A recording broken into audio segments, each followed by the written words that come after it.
The evening hours often bring a complex mix of feelings for many people over 60. There is the physical exhaustion of the day, yet as the sun goes down, a subtle apprehension can set in.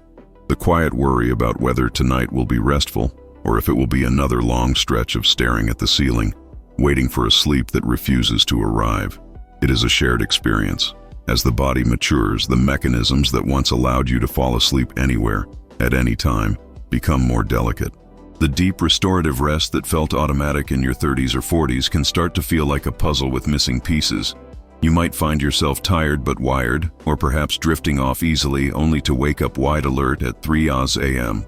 When sleep becomes elusive, the natural reaction is often to try harder. We look for complicated solutions, new gadgets, or rigid protocols that promise to force the body into submission. But often, the effort itself creates tension.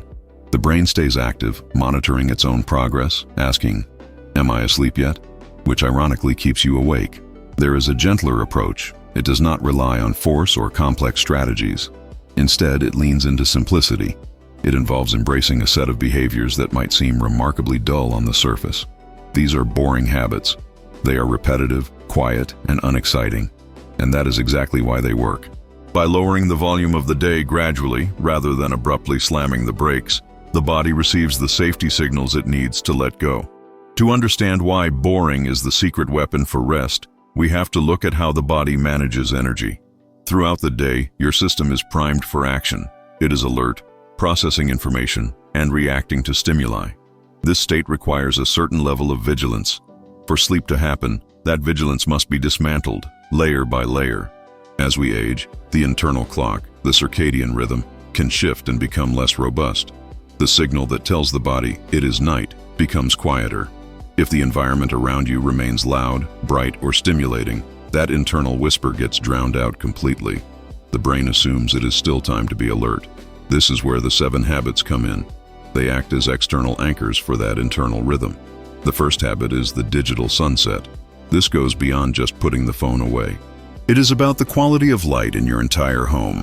Modern LED lights and screens emit a blue frequency that mimics daylight. When these are on at full blast until 10 p.m., the brain is being told it is noon. A boring but effective habit is to physically dim the environment 1 hour after dinner. Turn off the overhead lights. Switch to table lamps with warm amber-colored bulbs.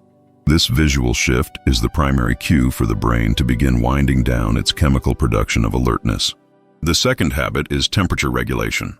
The body needs to drop its core temperature slightly to initiate sleep. In the evening, many people unknowingly keep their homes too warm or bundle up too tightly on the couch. A helpful routine involves allowing the house to cool down 2 hours before bed. It might feel slightly chilly at first, but that drop in ambient temperature mimics the natural drop in outdoor temperature at night, signaling the body that the day is done. The third habit is the brain dump. Anxiety or a busy mind is often just the brain trying to ensure it doesn't forget something important for tomorrow. Keeping a simple notepad in a designated spot, not by the bed, but perhaps in the kitchen or living room, allows for a nightly dump of tasks. Writing down the 3 things you need to do tomorrow tells the brain, this is safe, it is recorded, you can stop rehearsing it now. It is a mundane task, but it closes the open loops that keep the mind spinning. The fourth habit involves soundscaping. Absolute silence can sometimes be deafening, especially for those with mild tinnitus or a sensitivity to stray house noises. Conversely, the television is often too dynamic with volume spikes and flashing images. The boring middle ground is consistent, low-level sound. This could be a fan, a white noise machine, or a soft, monotone podcast. The key is consistency. A sound that doesn't change allows the brain to stop scanning the environment for threats. The fifth habit is boring consumption. Many people read or watch TV to relax, but the content matters. A gripping thriller or the nightly news engages the emotional centers of the brain. It spikes cortisol, the stress hormone, right when it should be bottoming out. The habit here is to switch to low-stakes content in the final hour. Rereading a book you already know the ending to or watching a show you have seen a dozen times provides comfort without stimulation. You are entertained, but your brain isn't on the edge of its seat. The sixth habit is the kitchen close. Digestion is an active metabolic process. Eating a heavy snack or drinking a large glass of water right before bed forces the body to work when it wants to rest. It also increases the likelihood of needing the bathroom in the middle of the night. Establishing a firm, kitchen-closed time, usually 2 to 3 hours before sleep, is a discipline that pays off. It allows the stomach to settle and the body to focus its energy on repair rather than digestion. The seventh, and perhaps most important habit, is rigid consistency. This is the most boring part of all. Going to bed and waking up at the same time, even on weekends, even when you don't feel like it. The aging body craves predictability. When you anchor your sleep and wake times, you train the system to expect rest. Eventually, the body begins to prepare for sleep automatically, simply because it knows what time it is. Implementing these habits does not require a complete overhaul of your life overnight. In fact, trying to change everything at once can be another source of stress. It is often more effective to pick 1 or 2 of these boring adjustments and stick with them until they become second nature. You might start with the lighting. Tonight, try turning off the main lights an hour earlier than usual.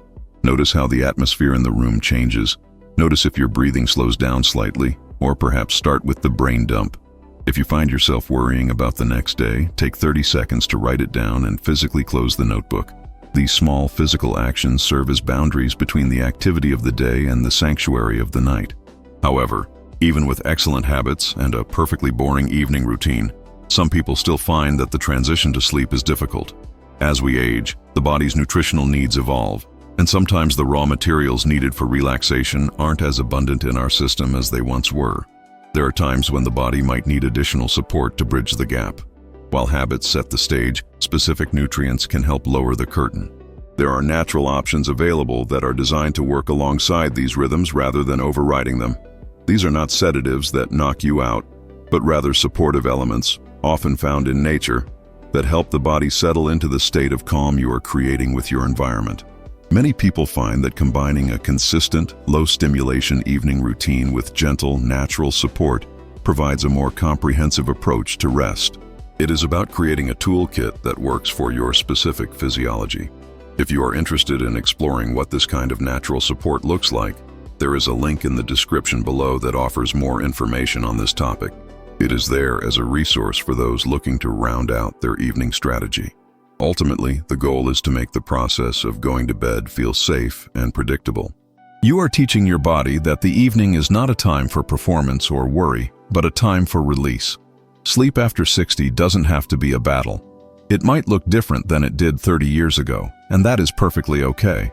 By embracing these quieter, simpler, and yes, boring habits, you are honoring your body's need for a slower transition. There is a profound comfort in routine. When the lights go down, the notebook is closed, and the house settles into a familiar hum, you are sending a powerful message of safety to your nervous system. You are creating a container where rest can happen naturally, without force or frustration. It takes time to reset these rhythms. If tonight isn't perfect, be patient with yourself.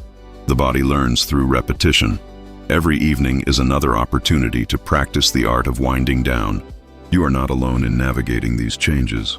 Millions are walking this same path, finding that a quieter evening leads to a brighter morning. And speaking of mornings, how you start your day can actually have a surprising impact on how you sleep the following night. The cycle of rest doesn't just begin at sunset. It begins the moment you wake up. In the next video, we will look at the other side of the coin. Simple morning adjustments that set the stage for energy during the day and better sleep at night. That video is on the screen now.